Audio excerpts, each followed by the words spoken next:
ស្នេហាដែលមិនមានចម្លើយមិនមែនជាការខាតបង់ទេ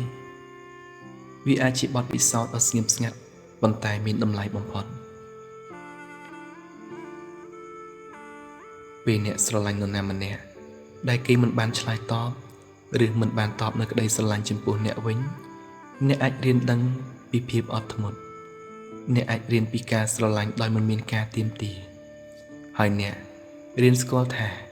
សេចក្តីស្រឡាញ់ពិតមិនចាំបាច់ត្រូវតែបានឆ្លើយតបមកវិញនោះទេគ្រាន់តែអាចឲ្យគេដឹងថាអ្នកមានចិត្តស្រឡាញ់គេវាគ្រប់គ្រាន់ណាស់ទៅហើយស្រឡាញ់នរណាម្នាក់មិនមែនត្រូវយកគេឲ្យបាននោះទេតែជាការផ្ដល់សិទ្ធិឲ្យគេឬផ្លូវដែលគេចង់ទៅអាចធ្វើអ្វីដែលគេចង់ធ្វើ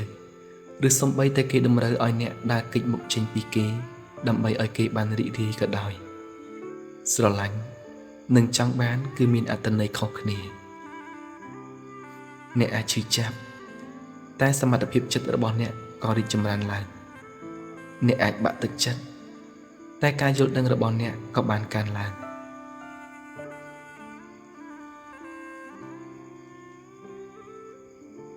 ស្នេហាបែបនេះ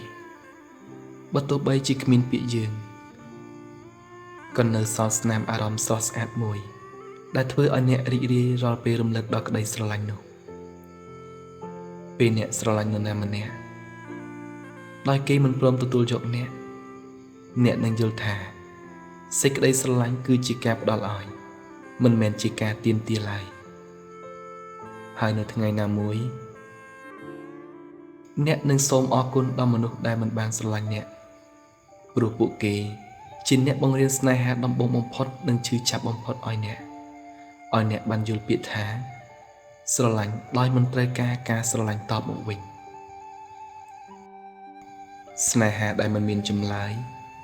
មិនមែនជារឿងដែលត្រូវបំភ្លេចទេតែវាគឺជាផ្នែកមួយនៃការធំលូតលាស់នៃចិត្តគំនិតរបស់អ្នក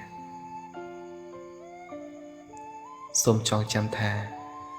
មនុស្សដែលអ្នកស្រឡាញ់ពេលនេះអាចមិនមែនសម្រាប់អ្នកទេ